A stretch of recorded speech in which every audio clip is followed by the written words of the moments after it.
Hey Nina, Yeah. you mind if I play something for you? Ça va.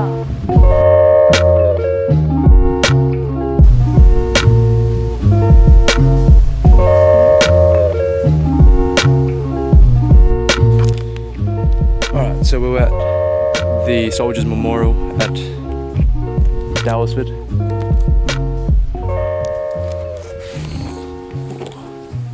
Just here for a little bit of a hike.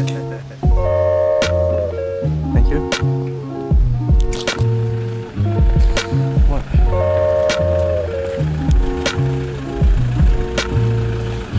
True.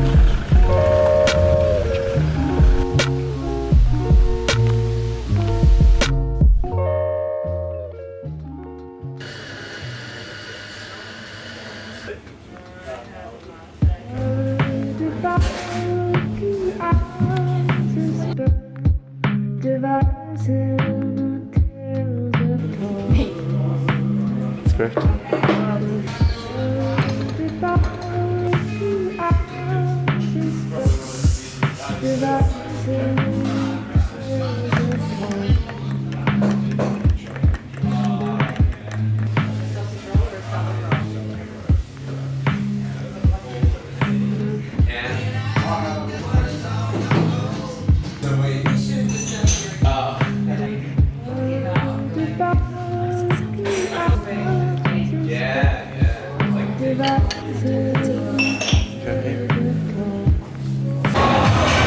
This is the machine that I used to play on when I was in primary school.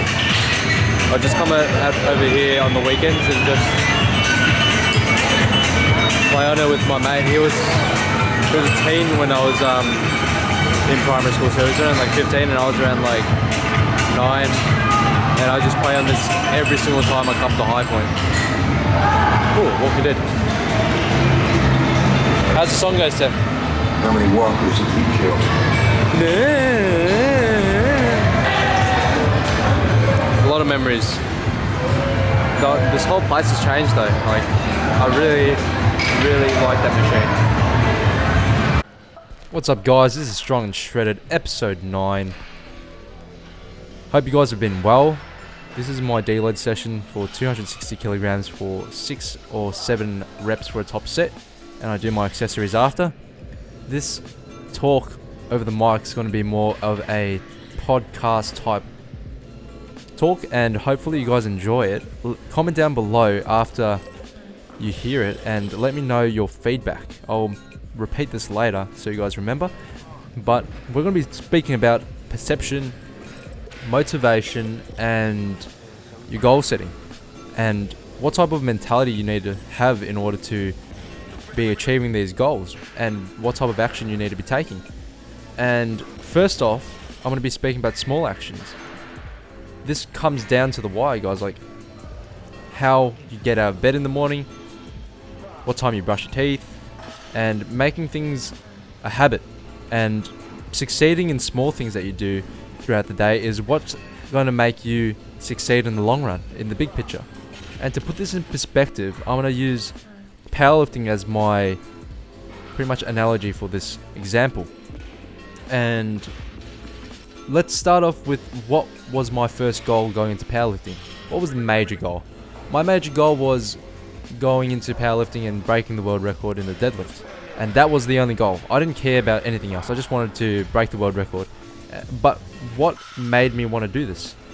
Because I have ulterior motives in life. I have bigger goals set out in my life, which require me to have peak physical performance. It really has nothing to do with anything else, really. And in order to achieve those things, being able to apply myself physically in a sport which requires mental, physical, as well as a good amount of self-awareness, helps me achieve my bigger goals. And it doesn't matter what you do, really, as long as you have big goals set out for yourself or small auxiliary goals set out for yourself. And this goes for my uni studies, my business as well.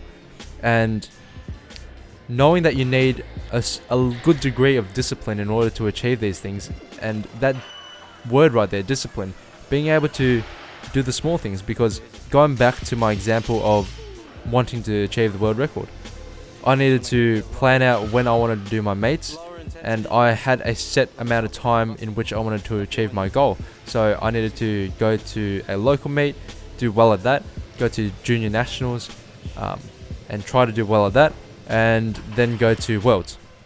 Right, so I went into my first powerlifting meet and I broke the national record at 286.5 kilograms at 81 point something kilos. So the weird thing, I've always been competing around that weight. I think my scales are off at home, but those are sub goals, and you have micro goals below that. Like you have your programming, you have your peak, and you have your days set out. So what time's uni? What time am I going to coach people? What time am I going to work? What time am I going to train? And doing all those small things in a day for X amount of days within a year, or 365, you're going to realize how much the small things matter. And if you can't wake out of bed, like roll out of bed in the morning at the right time, then what are you doing with yourself? You need to make sure that you have these things in check, guys. And it's not something that everyone's born with. Like, you're not born with being extremely motivated. And I know some people watch motivational videos and stuff, and I believe that they're kind of a good stimulus in order to do small things in kind of like a pulse. But for a long-term sort of motivation, it's more of a habit, guys. Being a habitual winner, and you're going to succeed at more things in life this way, because once you start succeeding in one aspect, it's hard not to apply yourself completely into other things that you have.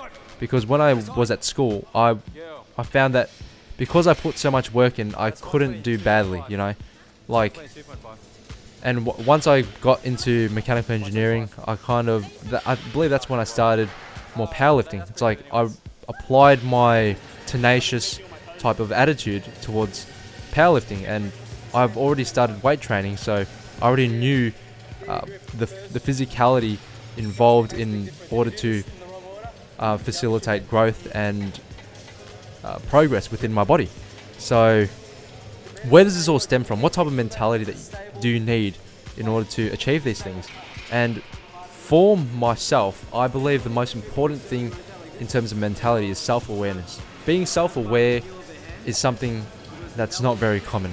A lot of people, they always act upon their emotions, and they act upon very petty things, and that's normal. That's the human condition, being emotional and being driven by your emotions. And I believe one of the hardest things to do is stepping back from a situation, looking at it from the third person.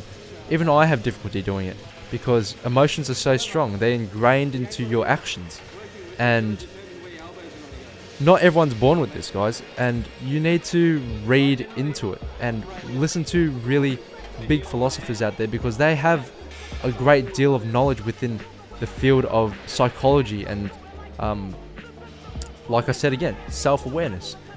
Guys like Alan Watts, guys like Sun Tzu, guys like Ralph Waldo Emerson.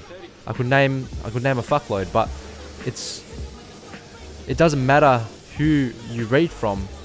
The mentality is somewhat the same, where you need to realize that it requires a type of person in order to kind of perceive something a certain way in order to achieve a certain thing. Because if you have a good deal of self-awareness, you'll realize that people who talk shit and people who hate on you, haters, quotation marks, they don't mean shit. Because at the end of the day, when you go to sleep, you go to sleep with your brain. You go to sleep with your perception of reality. They go to sleep with their perception of reality. Is there dick in your ass? I don't think so, you know? Like, often these people just talk shit online, and you go to sleep, and if you let their words affect you on an emotional level, you've let them win. What you need to do is, some people who quote unquote hate, they can have a logical standpoint from what they're saying. So I tend to agree with the fact that you require people to hate you, because obviously when you're being hated, you're doing something right. I'm not saying Hitler was right, but when you're hated for something and you're actually making moves within a type of field or whatever context you're in, you're doing something right. And you need to look at what they say objectively and make sure that you take the things that they say on board, but you don't take it to heart. Because once you take things to heart, it overflows into your actions. Because negative emotion, negative thoughts breed negative action, and vice versa. Like, if you think positively most of the time, I'm not saying that you need to think positively 110% of the time, because that's impossible, guys. You can't do anything at 110%. And you're going to have your downfalls. I've had my failures. I failed my junior national meet, like you guys know. I failed some workouts as well. Like, you're going to have hiccups within your progress, but you need to move forward each time. What do I do next? What can I do right? How can I fix this? And I've injured my shoulder as well. How can I fix this? What can I learn from this? And you need that self-awareness there to keep yourself in check. Make sure that your goals aren't so grand and you're not going on a wild goose chase, because you're trying to achieve something which is almost impossible. You need to remove yourself from a delusion and making sure that your reality is intact and you know what needs to be done to achieve a goal. And that's kind of what I wanted to talk about today, guys. It's a lot about your mentality and your approach to your goals and doing the small things. Small things count at all times. I hope you guys enjoyed this video. Let me know what you thought about it down below, and I might do more talking stuff like this. I'm not a motivational speaker, guys. I just have an opinion, and like everyone else, I believe that if someone finds it useful, at least one person, then I've done something right. What you guys are watching now is just me showing you guys my physique, and I believe at the time, this was like 3 weeks into the cut, I'm around 81 kilo, and I'm already looking pretty shredded, so that's pretty sweet. And I'm down to around 80 kilo at the moment, so a bit more diced up. Hopefully you enjoyed that video, guys. Be strong, be notorious, and be Barbell Crew. Peace. Is that one